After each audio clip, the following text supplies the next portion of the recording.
Oke, kali ini di video ini gue bakal ngejelasin lu tentang beban dan perletakan. Mungkin di awal gue bakal jelasin lu tentang beban dulu.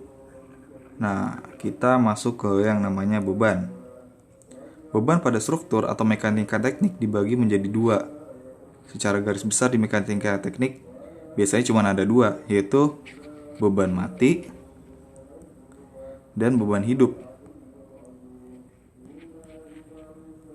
Nah, untuk beban mati ini dibagi dua lagi, yaitu dead load dan super dead load. Nah, bakal gue jelasin tentang beban mati dulu nih. Mungkin dari dead load. Nah, yang dimaksud dengan beban dead load atau beban mati struktur itu sendiri. Misal gue ngecor balok nih. Ngecor balok dengan panjang 2 meter. Nah, balok ini kan pasti akan keras ya kalau udah dicor. Nah, saat dia akan keras, dia punya berat.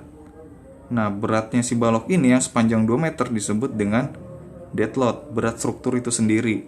Mau itu balok, kolom, plat, pokoknya yang bersifat struktur. Itu disebut dengan dead load. Sedangkan untuk super dead load, dia bukan struktur. Contohnya apa? Contohnya, misal di plat. Ini plat lantai ya. Dia dipasang keramik di atasnya. Keramik ini kan bukan struktur, tapi dia ada terus di konstruksi tersebut. Nah, keramik ini yang disebut dengan super dead load. Dia beban mati tambahan. Dia bukan struktur, tapi ada terus gitu. Sedangkan plat ini disebut dengan dead load. Contoh lainnya apa lagi selain itu? Contohnya dinding. Ini misal di balok ya. Misal di balok. Nah, ini pasti di atasnya ngadirin dinding nih. Dinding ini kan bukan struktur ya. Dinding bata gini. Nah, ini bukan struktur. Ini disebut super dead load dan baloknya disebut dengan dead load.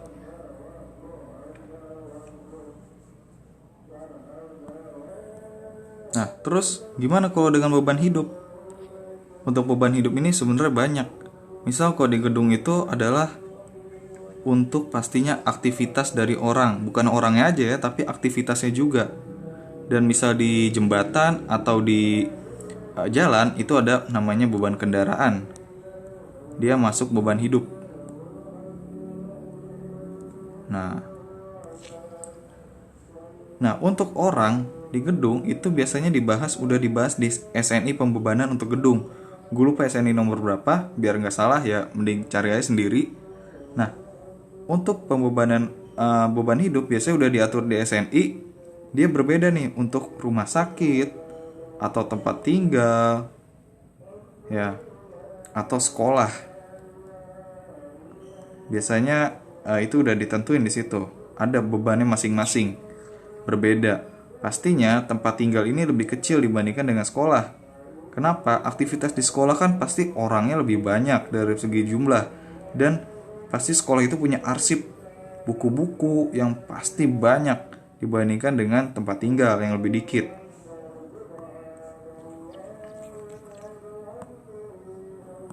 Nah, untuk beban mati dan beban hidup sebenarnya juga dibagi menjadi dua. Ada yang namanya beban terpusat, ada yang namanya beban merata. Nah, untuk beban terpusat biasanya satuannya bisa kita pakai kilo newton, ton, dan lain-lain. Nah, contohnya apa nih beban terpusat? Contohnya dari kolom ke pondasi footplate misal. Pastikan dia bebannya terpusat ke pondasi. Nah, contohnya apa lagi? Misal pada struktur rangka jembatan. Ya, lu pernah lihat struktur rangka jembatan kayak gini, Kak. Nah, ini ke reaksi ke bawahnya, ke struktur jembatannya, ini akan menjadi beban terpusat. Nah, gimana untuk beban merata? Untuk beban merata ini contohnya banyak. Misal, gue ngecor balok. Nah, di atasnya ini ada dinding. Ini kan merata ya, tingginya sama, bebannya sama. Ini disebut dengan beban merata. Begitu juga dengan keramik. Nah, untuk beban merata, dia satuannya bisa kilo per meter, atau ton per meter, atau newton per meter, dan lain-lain, masih banyak lagi. Biasanya dalam mekanika teknik, beban merata ini ada dua, yaitu berupa balok dan berupa segitiga. Nanti akan kita bahas lagi di contoh soal. Oke, sekarang gue bakal ngejelasin itu tentang perletakan. Untuk perletakan di mekanika teknik itu ada 3. Yang pertama, itu ada perletakan sendi. Lalu ada perletakan roll. Yang ketiga, ada perletakan jepit.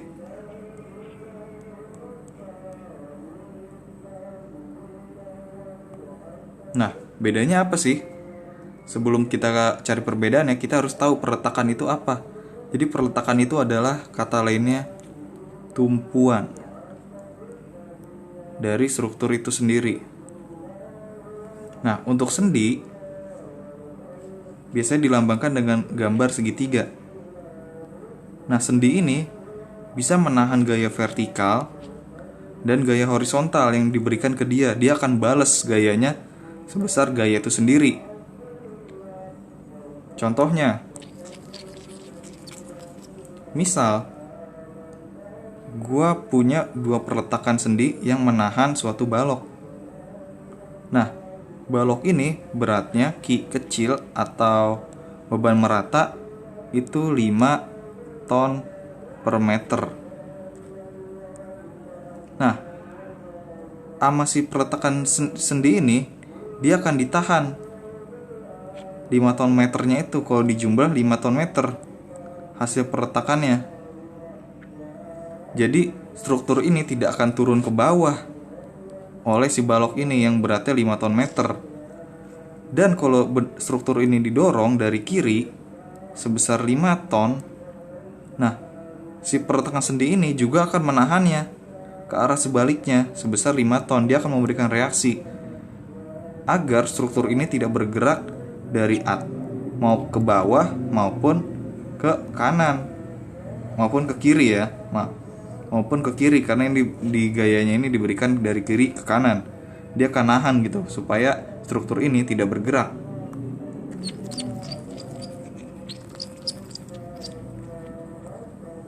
Nah, gimana untuk roll? Roll ini biasa dilambangkan dengan segitiga dan di bawahnya dikasih lingkaran.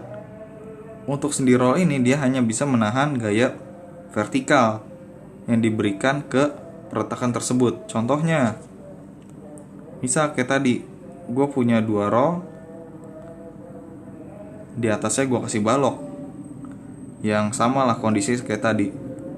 Dia punya beban merata sebesar 5 ton meter, 5 ton per meter. Nah, beban 5 ton per meter ini bakal ditahan oleh perletakan ini. Dia akan menahan supaya itu tidak turun, struktur ini tidak turun ke bawah. Dia akan tahan.